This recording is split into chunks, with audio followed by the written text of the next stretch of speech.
Bismillahirrahmanirrahim. Assalamualaikum warahmatullahi taala wabarakatuh. Saya Syazana Armalin binti Muhammad Asri dari kelas PT3S 212, siswa guru pendidikan Islam ambilan Jun 2020. Saya yang dihormati Dr. Zahia binti Haris selaku pensyarah pembimbing yang banyak membimbing saya dan juga rakan-rakan sekelas dalam menyiapkan tugasan penyelidikan. Okay. Baiklah, sebelum saya meneruskan pembentangan saya akan menayangkan satu slide PowerPoint yang berkaitan dengan kertas cadangan yang telah saya siapkan.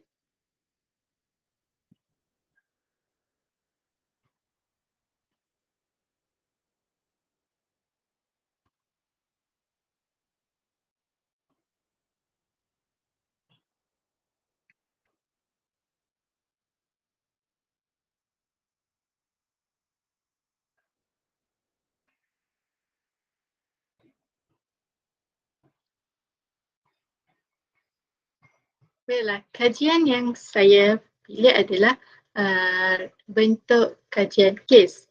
Okay.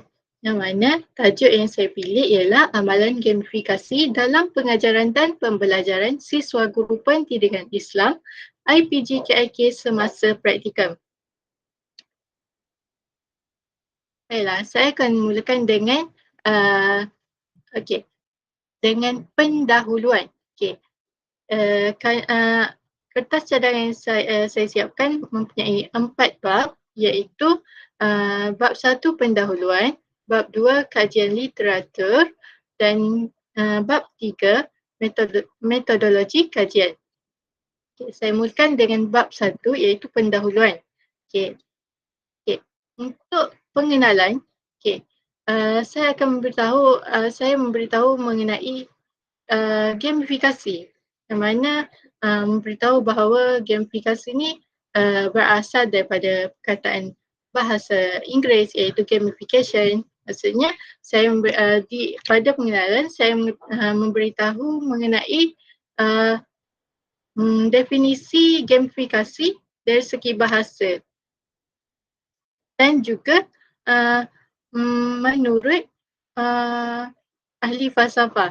Contohnya gamifikasi menurut Noor dan Yusof 2015, gamifikasi merupakan satu konsep yang mengaplikasi mekanisme permainan dan teknik reka bentuk permainan yang melibatkan diri pemain dan memberi motivasi kepada pemain untuk mencapai matlamat mereka.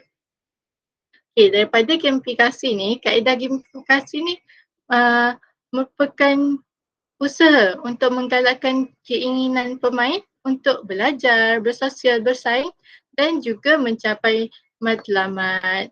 Dan selain itu, kaedah gamifikasi ini juga merupakan salah satu pendekatan dalam PIK 21 iaitu pendidikan abad ke-21. Seterusnya penyertaan masalah. Penyertaan masalah dalam kajian ini adalah mengenai pelaksanaan gamifikasi dalam pengajaran dan pembelajaran. Seperti mana yang kita tahu, memang gamifikasi ni diguna sangat diperlukan pada masa kini. Namun penggunaannya masih terhad. Maksudnya tak semua pendidik menggunakan kaedah gamifikasi ni kerana kurangnya pendedahan kepada tentang gamifikasi ni. Jadi kurangnya pendedahan ni menyebabkan guru yang akan datang, para pendidik yang akan datang kurang bersedia untuk menggunakan kaedah gamifikasi ni dalam pengajaran mereka. Seterusnya kita masuk kepada tujuan, objektif dan persoalan kajian. Tujuan kajian yang dilakukan ni adalah untuk mengenal pasti amalan gamifikasi dalam pengajaran dan pembelajaran siswa guru pendidikan Islam semasa praktikum. Selain itu, kajian ini juga bertujuan untuk menganalisis kepentingan amalan gamifikasi semasa proses pengajaran dan pembelajaran serta mengenal pasti cabaran dalam melaksanakan amalan gamifikasi dalam pengajaran dan pembelajaran.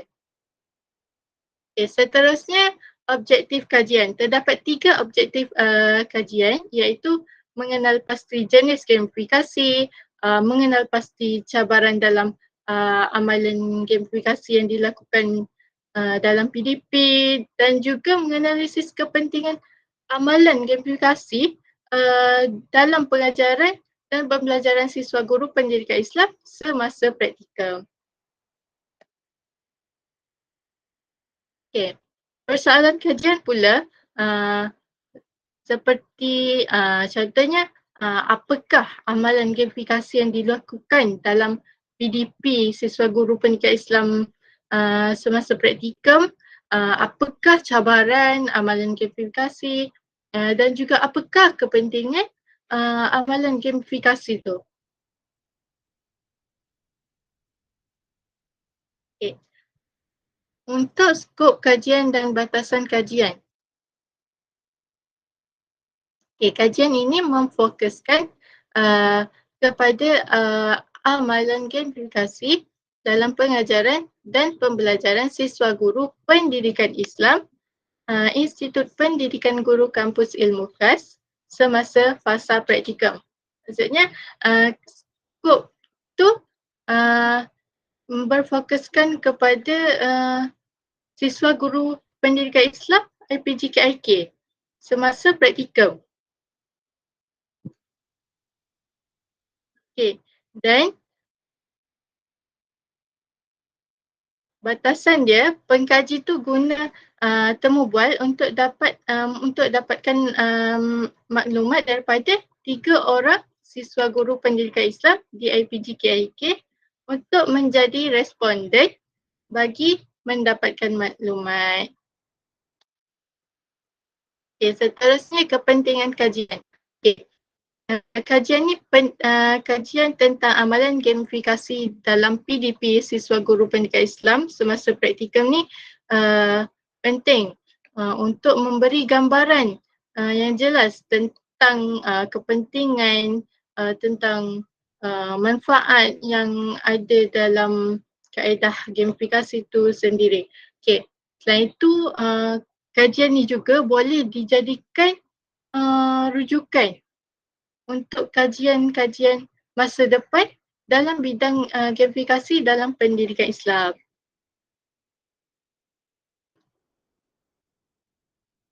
Okay, seterusnya terdapat beberapa perkataan yang boleh didefinisikan seperti di dalam kajian ini. Contohnya seperti gamifikasi, praktikum, pendidikan Islam dan juga siswa guru.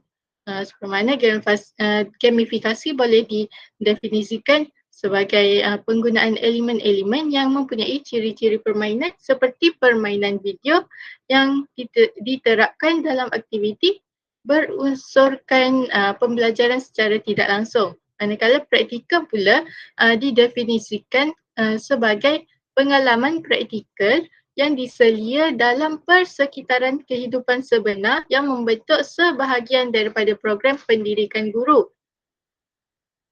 Seterusnya, pendidikan Islam merupakan kajian tentang nilai, kepercayaan dan amalan Islam dalam suasana pendidikan. Dan definisi operasional yang terakhir dalam kajian ini iaitu siswa guru.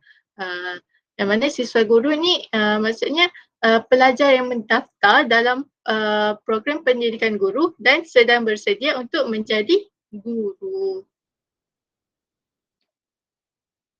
Seterusnya kita masuk kepada bab 2 iaitu tinjauan literatur. Okey. Kita masuk kepada pengenalan kepada konteks kajian. Okey. Pengenalan kepada konteks kajian ni adalah untuk mengumpul maklumat tentang amalan gamifikasi. Okey. Maksudnya kajian tu berfokuskan kepada amalan gamifikasi, um, cari maklumat tentang gamifikasi, tentang kepentingan gamifikasi dan fokus kepada uh, kepentingan dan kenal pasti cabaran apabila melaksanakan kaedah gamifikasi itu dalam PDP. Jadi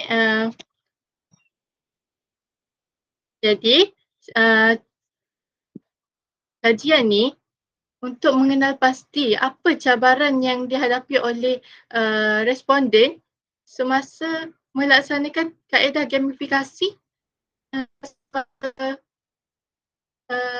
PDP sepanjang praktikum. Okay. Jadi berdasarkan kajian ni terdapat satu teori yang saya ambil, iaitu teori penetapan matlamat. Okay. Terdapat 5 prinsip dalam teori penetapan matlamat, iaitu pertama kejelasan, kedua cabaran, ketiga komitmen, keempat tahap kesukaran dan kelima maklum balas. Jadi kelima-lima prinsip ni terdapat adalah berkait dengan kaedah gamifikasi. Seterusnya dapatan kajian lalu. Okey. Berdasarkan kajian terdapat beberapa dapatan seperti menurut Fathi dan Khadijah 2021, tahap minat murid terhadap penggunaan kaedah gamifikasi adalah sangat tinggi dan gamifikasi menurut Prasetya 2016, gamifikasi merupakan kaedah penyelesaian masalah yang menarik melalui cara berfikir sambil bermain dan mampu menggalakkan murid untuk menjadi lebih aktif dalam PDP. Itu antara dapatan kajian lalu yang saya ambil dan letakkan dalam kajian. Okay, seterusnya fokus kajian. Okay.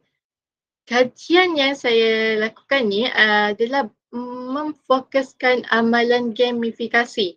Okay, jadi apa yang saya fokuskan adalah mengumpul maklumat tentang amalan gamifikasi dalam kalangan siswa guru, pendidikan Islam, IPGKIK semasa praktikum. Okay.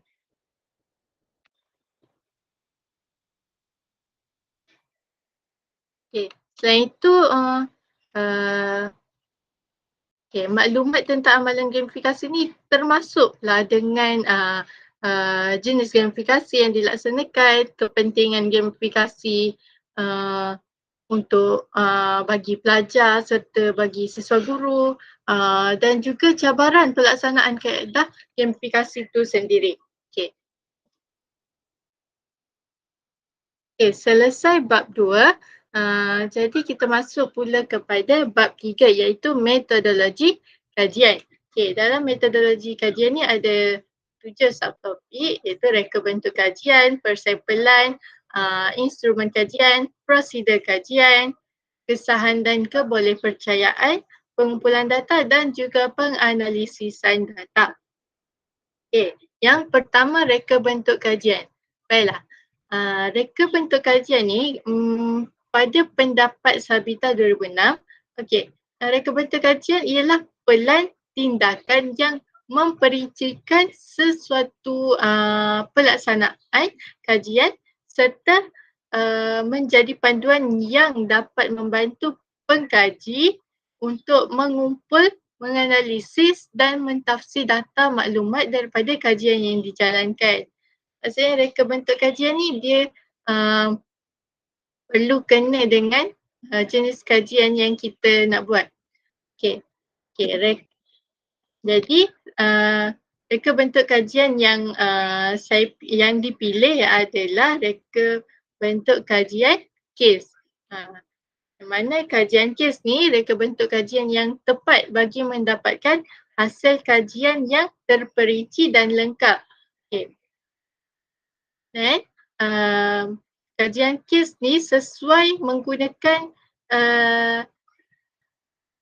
kaedah kajian kualitatif. Dan kajian kualitatif ni melibatkan pengalaman dan situasi sebenar yang dialami seseorang individu. Jadinya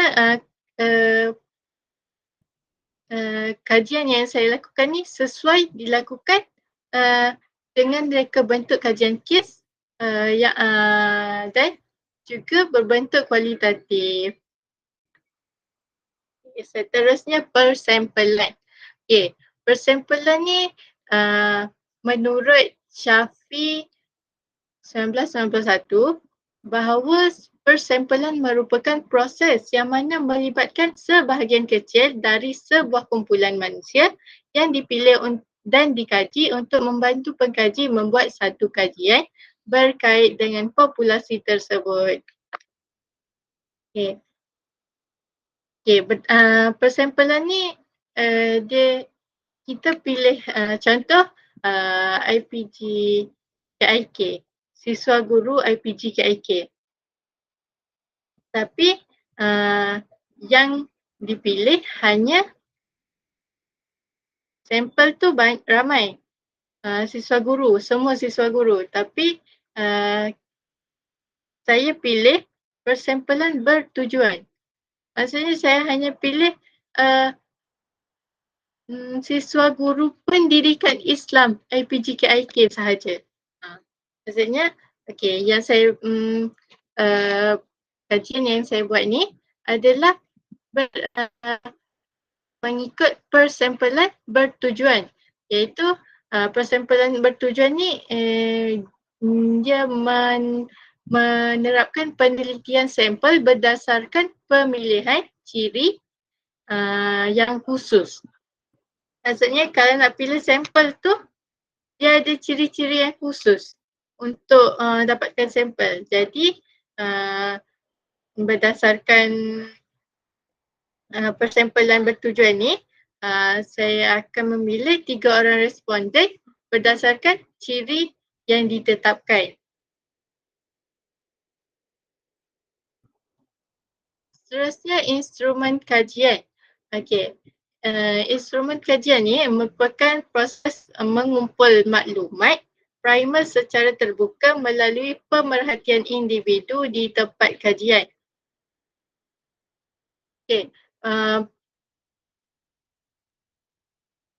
Instrumen kajian ni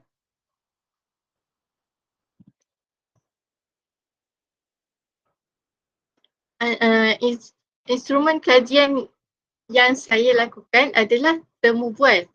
Dalam kajian ni saya akan menggunakan temu bual untuk mendapatkan maklumat mengenai amalan gamifikasi itu daripada responden.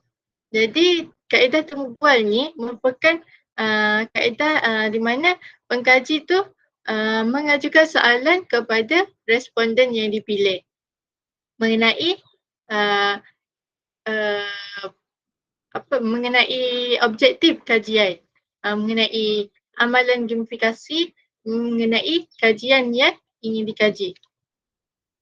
Seterusnya prosedur kajian. Prosedur kajian ni merupakan perkara yang perlu dilakukan sebelum, semasa dan selepas kajian. Maksudnya dalam setiap perkara tu kita ada tertib. Maksudnya sebelum melakukan kajian, kita perlu fikir apa yang ingin dikaji, kita perlu kita perlu berbincang dengan uh, uh, pendidik dan mencari maklumat sebanyak mungkin untuk mendalami kajian yang akan dikaji. Okay, seterusnya, kesahan dan kebolehpercayaan. Okay. Kesahan merupakan satu ketepatan. Kesahan adalah ketepatan suatu ukuran berdasarkan persetujuan daripada kajian yang dihasilkan. Manakala kebolehpercayaan pula merupakan kestabilan dan ketekalan dalam ujian atau sebagai alat ukur dalam mengukur sesuatu konsep atau aspek dalam kajian yang dilaksanakan.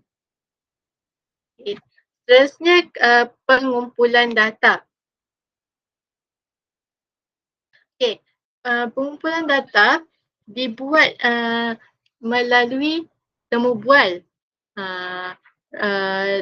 dan temu bual tersebut akan dirakam dan melalui rakaman audio tu transkripsi akan ditulis. Jadi kaedah pengumpulan data adalah melalui temu bual dan temu bual antara pengkaji dan responden tu akan dirakam menggunakan rakaman audio. Jadi rakaman audio temu bual tu akan memudahkan penulisan transkripsi. Okay. Yang terakhir penganalisisan data. Okay, penganalisisan data ni merupakan proses penganalisisan data berdasarkan transkripsi yang dibuat oleh pengkaji merujuk rakaman audio yang dibuat semasa temu bual bersama responden. Jadi apa yang ditemu bual tu dirakam dan ditulis semula dan dianalisis untuk dapatkan maklumat yang lebih terperinci. Okay. Dan ini merupakan lampiran contoh soalan temu bual sebelum ni soalan temu bual sebelum temu bual dilakukan.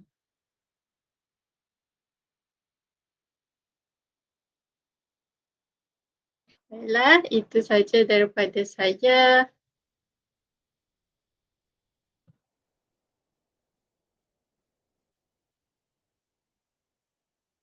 Itu saja pembentangan kertas cadangan yang telah saya siapkan. Jadi saya harap apa yang saya bentangkan dapat memberi manfaat kepada yang mendengar. Okay. Itu saja daripada saya. Sekian, terima kasih.